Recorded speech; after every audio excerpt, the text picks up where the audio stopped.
and I feel that they really ought to be smoked out and shown up for what they are, so that all the good free causes in this country, all the liberalisms that really are American, can go out without this taint of communism.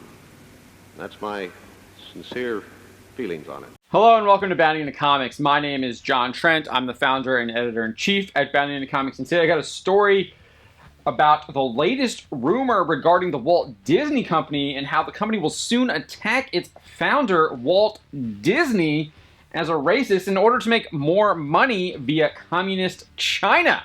So this new rumor comes from Disney scooper WDW Pro at Pirates and Princesses, and it follows the news that Disney is all but declaring their own classic films such as Peter Pan, The Swiss Family Robinson, Dumbo, and The Aristocrats racist.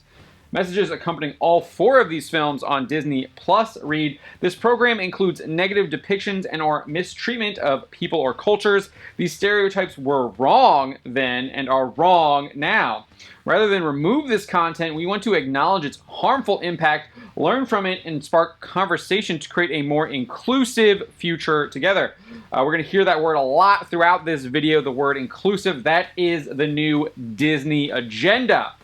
But the message concludes saying Disney is committed to creating stories with inspirational and aspirational themes that reflect the rich diversity of the human experience around the globe. So that message is on all 4 of those films on their Disney Plus streaming service.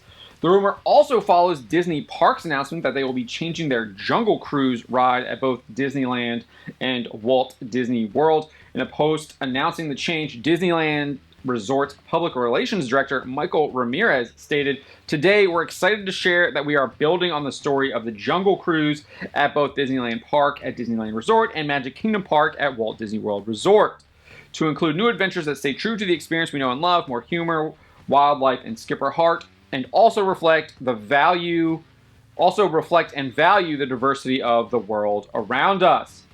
Carmen Smith, the Creative Development and Inclusion Strategies Executive of Walt Disney Imagineering, added, "As Imagineers, it is our responsibility to ensure experiences we create and stories we share reflect the voices and perspectives of the world around us. With Jungle Cruise, we're bringing to life more of what people love, the humor and wit of our incredible skippers, while making needed updates." This isn't the first time Disney Parks announced they were going to make significant changes to one of their classic rides in the name of reflecting the voices and perspectives of the world around us.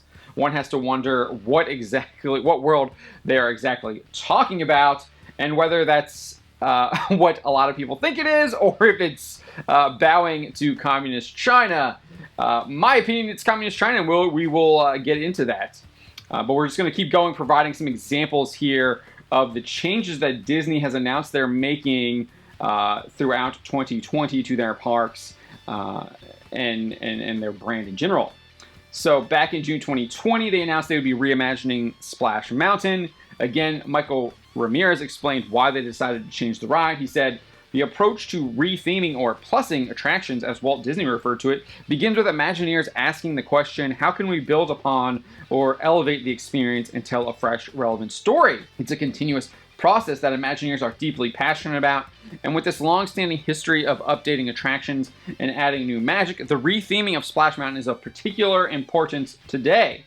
Ramirez then sloughed off the facade of plussing the ride and revealed the real reason was for inclusion and diversity.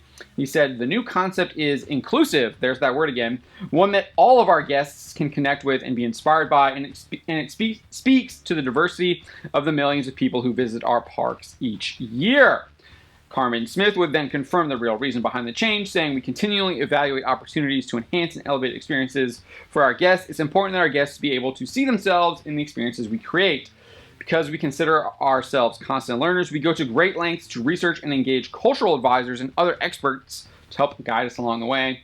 I'm incredibly proud to see this work continue to move forward with great support from leadership across Disney." While WDW Pro mentions Splash Mountain and Disney labeling their own content like Peter Pan and the Aristocrats as wrong, as evidence the company about to attack their own founder as racist, the company has also fully embraced inclusion on a corporate level.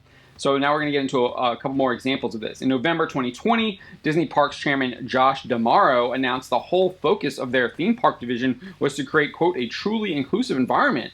During the International Association of Amusement Parks and Attractions Expo, D'Amaro stated, events in the U.S. forced us to look across our entire business with an updated lens, and frankly, we have some work to do both on stage and backstage. Yet the company believes, quote, that truly inclusive environment is critical to fostering ideas from all people to help us grow, innovate, and create the best stories possible.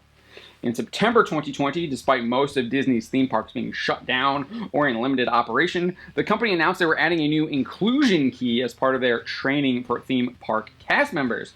Disney revealed the new key in a statement issued to their employees that read, quote, for more than 60 years, the 4 keys of safety, courtesy, show, and efficiency have provided a foundation for our culture and guided our renowned approach to service as we welcomed guests from all over the world.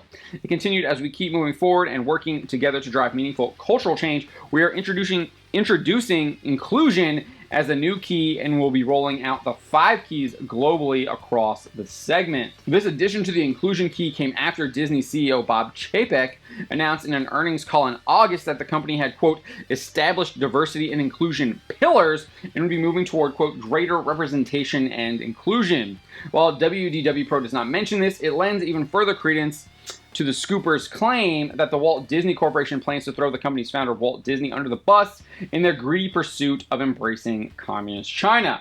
So WDW Pro explains, there's a concerted effort brewing, and that effort is to besmirch the man who founded the company, sully him enough, cover the deceased genius with enough filth, and you can justify shuffling off his legacy down the road.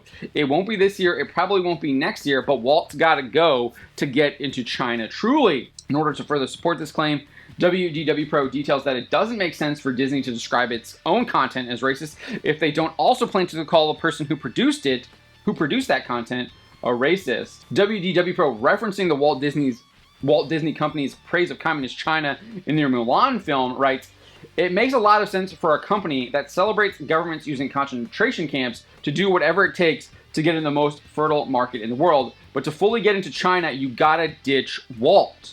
The Scooper then condemns Disney and the people in charge, saying, why would the company that cozies up with genocidal, slavery-endorsing communist regimes suddenly have the impetus to do anything moral? These people don't have scruples.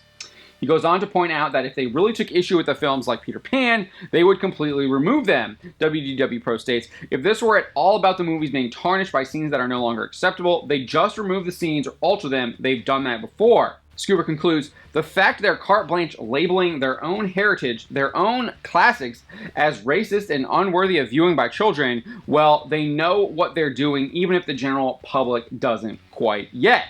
He then concludes by posting an article from China Daily that declares, quote, building a community with a shared future for mankind is the right way for the whole world to cope with global challenges and build a more prosperous world. This is the vision of Chinese leader Xi Jinping. That article from China Daily includes multiple countries committing to this vision. However, what exactly that vision really is remains unclear. While it sounds great on paper, building a community with a shared future for mankind, it's abundantly clear that China does not follow it and has no intentions of following it. Case in point, just look at how they treat the Uyghurs. Look at the multiple reports of the government of China knowingly using slave labor. This is the country that was kidnapping the children of their own citizens and then selling them in adoption markets to people who didn't have a clue.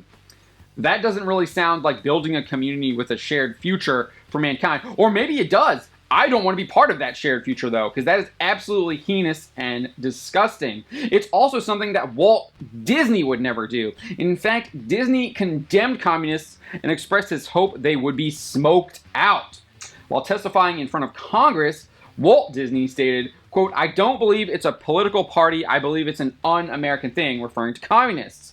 He added, quote, the thing that I resent the most is they're able to get into these unions and take them over and represent to the world that a group of people that are in my plant that I know are good 100% Americans are trapped by this group and are represented to the world as supporting all of those ideologies, and it is not so.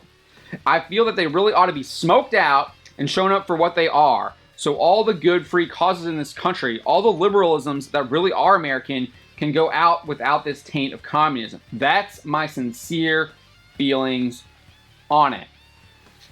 100% agree with Walt Disney, and I think the same thing is happening now, except that it's not happening via labor unions. It's literally happening through the executives that control Walt Disney. They have sold their souls to communist China for greed.